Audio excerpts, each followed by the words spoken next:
पे उपस्थित सभी मान्यवर नेतागण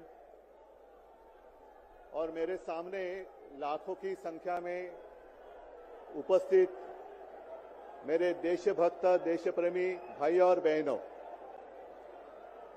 हम सबको पता है कोई चुनावी रैली नहीं है। अपनी दो बहनें हिम्मत से लड़ रही है।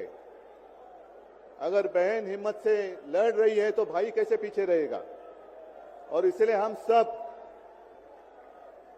दोनों अपनी जो बहनें हैं, कल्पना जी हैं, सुनीता जी हैं, आप चिंता मत करो। सिर्फ हमें नहीं, पूरा अपना देश हिंदुस्तान आपके साथ में है। देश में जो स्थिति है मैं दोहराना नहीं चाहूंगा।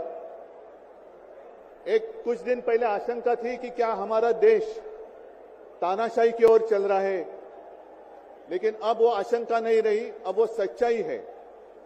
अगर बीजेपी सरकार को ऐसे लग रहा होगा कि अरविंद जी को अरेस्ट किया, हेमंत जी को अरेस्ट किया तो लोग डर जाएंगे, लेकिन उनको आज तक पता नहीं, उन्होंने अपने देशवासियों को कभी पहचाना नहीं। मेरे भारत का हर कोई डरने वाला नहीं, लड़ने वाला है। और अगर हिम्मत है तो बाकी आपकी सारी एजेंसीज हैं, ईडी, सीबीआई, इनकम टैक्स, जैसे हम इंडिया गठबंधन बनाकर सबके सामने आए हैं। अगर आप में हिम्मत है तो बीजेपी को मैं कहता हूं, चुनौती देता हूं कि बाकी सारी लोगों को छोड़ दो, आप सीधा आपके बैनर पर लगा दो कि बीजेपी के साथ जो 3 साथी पार्टी है वो ईडी, इनकम टैक्स और सीबीआई है। लेकिन अब समय आया है, कितने दिन तक हम उनकी आलोचना करते रहेंगे। अब तो उनका सपना ऐसा है कि 400 पार। मैं पूरे देश को आह्वान करना चाहता हूं कि एक व्यक्ति और एक पार्टी की सरकार देश के लिए खतरनाक हो गई है।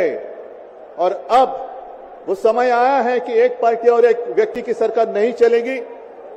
पूरे देश को मैं आह्वान करता हूं कि हम सबको अब चाहिए, मजबूत देश चाहिए और मिलीजुली सरकार हमें लानी ही होगी। देश में जितने सारे प्रांत हैं, जितने सारे राज्य हैं, उनका सम्मान करने वाली सर्वतोमुखी सरकार अगर हम लाते हैं तो ही देश बच सकता है। नहीं तो फिर आपका सवाल है, आपका भविष्य आप किसके हाथ में देना चाहते हो। हम सारे आए हैं चुनाव के प्रचार के लिए नहीं आए हैं, हम प्रजातंत्र की रक्षा के लिए आए हैं। और कैसी सरकार है। अरविंद जी के ऊपर इल्जाम लगा दिया, डाल दिया जेल में। हेमंत जी के ऊपर इल्जाम लगा दिया, डाल दिया जेल में। ये कौन सा तरीका है।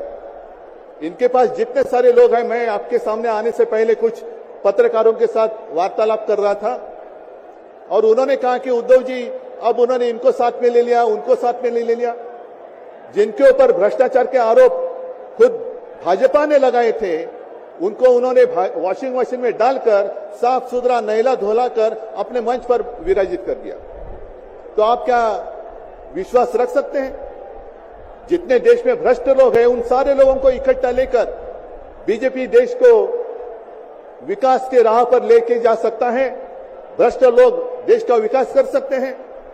तो ये सारी उनकी जो बातें हैं, आज जो अपनी रैली है, किसी ने कहा कि बीजेपी ने इस रैली को ठगों का मेला कहा है। क्या आप सारे लोग ठग हैं।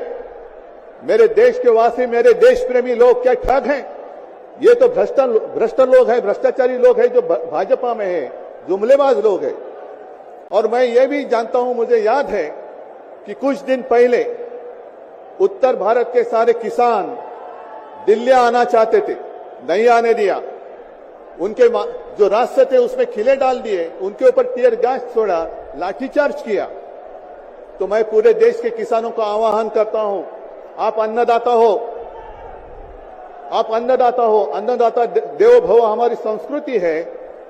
जो सरकार किसानों को आतंकवादी मानती है और जो सरकार किसानों को दिल्ली आने से रोकती है, तो पूरे अब समय है कि पूरे देश के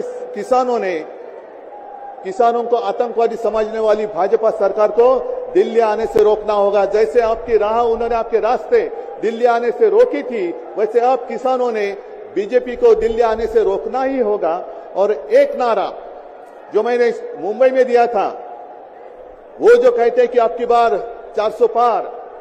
मैं आपको आह्वान करता हूं कि जहां से आप आए हुए हैं, आप जाओ, अपने घर पे जाओ, जहां भी जाएंगे गांव में जाओ, लेकिन एक नारा आपको देना होगा तानाशाही के खिलाफ। अब की बार भाजपा तड़ी पार, अब की बार भाजपा तड़ी पार। और ऐसे तानाशाही करने वाली सरकार अब हम दिल्ली आने नहीं देंगे। यही शपथ लेकर आगे हमें जाना होगा। और फिर से एक बार सुनीता जी, कल्पना जी, आप चिंता मत करो, पूरा देश आपके साथ है। आप लड़ाई जीतेगी और हम सब लड़ाई जीतेंगे, प्रजातंत्र जीतेगा। जय हिंद, जय महाराष्ट्र। बहुत बहुत धन्यवाद।